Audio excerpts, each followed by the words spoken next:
Welcome to another episode of SantorSnakes. On this episode, we're giving you another top 5 most wanted snakes. Thank you to everyone that liked and subscribed. Now, cue that intro.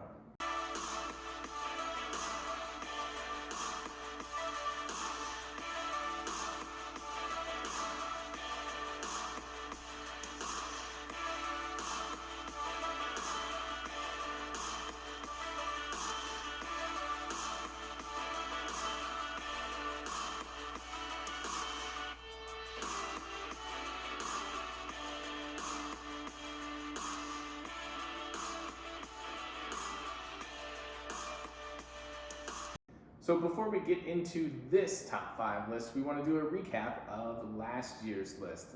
The last time we did this, it was episode 7, and it was a little over a year ago.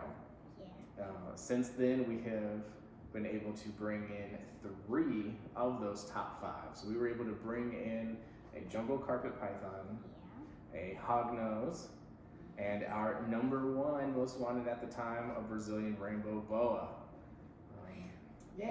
So we've got 3 amazing snakes out of that. That's fantastic. So the only ones that are left from our original top 5 list are the Woma python and garter snakes. Both of the honorable mentions that we did that first time, the Burmese python for me and the egg-eating snake for Carter, those are both still wishes as well. We're hoping to get those eventually, but let's go ahead and get into this top 5 most wanted snakes. Starting the list on number 5 is the Sunbeam. All right, so Sunbeam snakes are really cool. They are known to be the most iridescent snakes in the world. They are just super shimmery, super shiny, just really nice and reflective, metallic-like. It's incredible. They do spend a lot of their time underground, similar to like sand boas and things.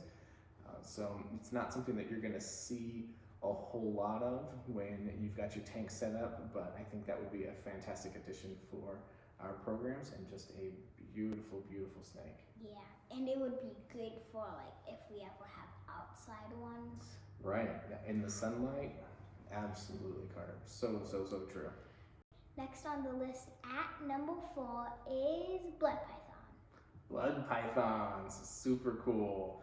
Blood pythons, to me, look a lot like a ball python in their head shape and everything, but they are just, as Carter says, chunky. Yeah. They are just naturally big around. They look like they have just been power fed and they are just stocky snakes. So being so heavy bodied, they are on the ground, but they are beautiful snakes. But they are a little bit feisty.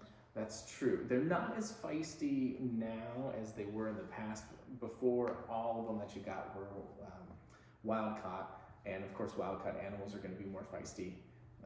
But there's been a lot of captive breeding. There's a lot of really cool morphs out there. But yeah, blood pythons are awesome. When we get a blood python, I'm definitely expecting to get bit. It's just part of it, especially if it's a younger one and they're a little more defensive and a little more shy. But it'll be worth it for sure. Yes, very. At the middle of the list at number 3 is a green tree python. Oh, I love green tree pythons. They come in so many different colors and things. It's great. You would think, oh, green tree pythons, they're obviously green. And most of the time when they become adults, they are green. They may have a little bit of speckling of yellow or white or something like that, but they are almost entirely green. But with captive breeding and awesome things, there are some just amazing specimens out there. My personal favorite is the calico. It's the one with all of the different colored spots. It almost looks like woven and knitted. Yeah, knitted. It looks so cool. All the different colors just all mixed in there. It's beautiful. Knitted and maybe photoshopped. Yes, it honestly does look like it's photoshopped. It's that striking, that unusual. But the high black melanistic kind of stuff. That's really cool too. Yeah, I would love to have one of those. What do you think about those teeth? They've got some big teeth though. Yeah, I just don't want to get bit. That's the only thing. I don't want to get bit either. I think it's a little more likely that we'll be bit by a blood python than a green tree, but I think we're careful. We do a good job of reading their body language and slowly acclimating them, into their new environment with us, into us handling them, things like that. So I think we'll be okay. Yeah. But yeah, getting tagged by a green tree would probably hurt worse than getting tagged by a blood python. Yeah. But hey, it's better than an emerald. That's true. That is so true. Those emerald boas have got the largest teeth of any non-venomous snake. Oof. And at number 2 is the gray-banded king snake. Right, so gray-banded king snakes are honestly fairly hard to find in our area. We have searched, just casually looked as we go in to get other supplies at our reptile store, and they very rarely have them. But this year they did get a couple in, and we were like, ooh, it's time to get one. But we're really holding off. We're just keeping the collection that we've got now and waiting. But they are absolutely beautiful with the gray and the red. We saw one that was a different morph. It was just gray with these little tiny black pinstripes. It was really cool. But I love the red in there with the gray. It's just a beautiful combo. And the gray-banded snake, it's gonna look exactly like Reina, just different colors. Right, so the gray-banded king snake is gonna be a lot like the Mexican black king snake in shape, just different colors and things, yeah? Very good, but beautiful, absolutely beautiful. And before we get to our number 1, we're gonna do our honorable mentions. That's right, so we're each gonna give an honorable mention, and believe it or not, neither of these honorable mentions today are snakes. Yes. Okay, mine is a leopard gecko. Leopard geckos. So why do you like leopard geckos? I like them they're always smiling, and they have such a chunky tail. Yes, when they're healthy, they've got that nice thick tail. They are always smiling. They just look so happy. They're cute. I would love to get honestly more than one. When you see them in the pet stores, there are always like 5 or 6 of them in a cage together, and you're not supposed to do that when you bring them home. But I'm like, it just looks so good to have 2 or 3 in the same enclosure. But not supposed to do that. They'll probably end up fighting and both getting hurt. But. And the only bad thing of a leopard gecko is the nails. Right, so they're gonna have nails on the end of their hands or feet, whatever you want to call them, like Bobby. So yeah, they've got some little claws and things.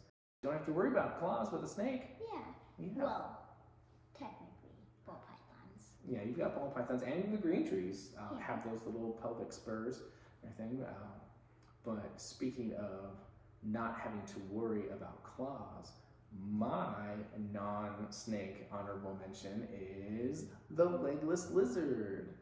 And that is basically a snake. I mean, in lots of ways, it is a snake, because there are no legs, there are no feet, no claws. You don't have to worry about any of that. But they are a lizard because they have eyelids. They've got the fused jaws, much more like us than a snake. It's just a really, really cool animal. I mean, it looks kind of like a dragon. They're very cool. We've seen several of them over the last couple of years, and at the NARBC show that we went to, one of our buddies actually picked one up. So hopefully we can get one of those down the road. That would be incredible. Yeah, and they have a line on them. Yeah, there's a seam down the sides of their bodies, and it overlaps a little bit. So when they breathe out or inhale, it will expand and can move a little bit. It's so interesting. Yeah. Just the way that they're built. It's cool. It's like they just got like sewn together. Yeah. yeah, and I guess there's some native to Russia, some European, from different parts of the world, but they're all essentially very much the same. Yes. Yeah, very cool. Very cool. Number 1 is a California king snake. Number 1 on the list, California king snake. They come in several different color variations now. You've got some that are almost all white with just little tiny black dots or little thin black pinstripes. You can get them almost all black. You can get them black and white where they're just long stripes, or you can get them black and white banded.